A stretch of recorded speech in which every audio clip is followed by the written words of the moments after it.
অনেক বছর পরে ডাকসুটা নির্বাচন হচ্ছে। ক্যাম্পাসে ডাকসু নির্বাচন এই প্রথম দেখছি। সঠিকভাবে সুস্থভাবেই নির্বাচন হচ্ছে, সবাই ভোট দিতে পারতেছে। আমি প্রথম বর্ষের শিক্ষার্থী হিসেবে যে এই যে ডাকসুতে ভোট দিতে এসেছে এবং নিজেও একজন প্রার্থী, এটা আমার জন্য আসলে অনেক আনন্দদায়ক একটা সময় যাচ্ছে। আপনারা সবাই পরিবেশ দেখছেন যে আমি তখন ঢুকি বাস দিয়ে, আমাকে 3টা চেকপোস্ট ক্রস করে আসতে হয়েছে। তো নিরাপত্তার দিক থেকে আমার কাছে মনে হচ্ছে যে প্রশাসন সঠিকভাবে দায়িত্ব পালন করছে। খুবই সুশৃঙ্খল, সবকিছু খুব দারুণভাবে মেনটেন করা হচ্ছে যাতে কোনো বিশৃঙ্খলা না সৃষ্টি হয়, এবং আমাদের কোনো অসুবিধাই হয়নি। ওখানে অনেকগুলো বুথ ছিল, আমরা সুষ্ঠুভাবে ভোট দিয়ে আসতে পেরেছি।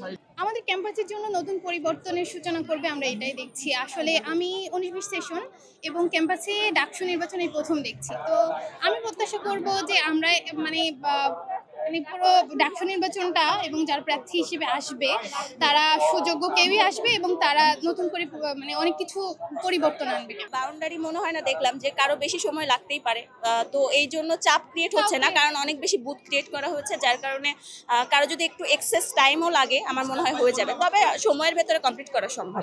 ভিতরে সব শান্ত, পুলিং অফিসাররা আছে, বিভিন্ন শৃঙ্খলা বাহিনী আছে, সঠিকভাবে সুস্থভাবেই নির্বাচন হচ্ছে, সবাই ভোট দিতে পারতেছে। যেহেতু ভোট দিয়েছেন, কোনো স্বতন্ত্র প্রার্থী বা কোনো প্যানেল তো বিজয়ী হবেই, হ্যাঁ, তাদের তা কাছে তো আসলে অবশ্যই। প্রত্যাশাটা কি থাকবে?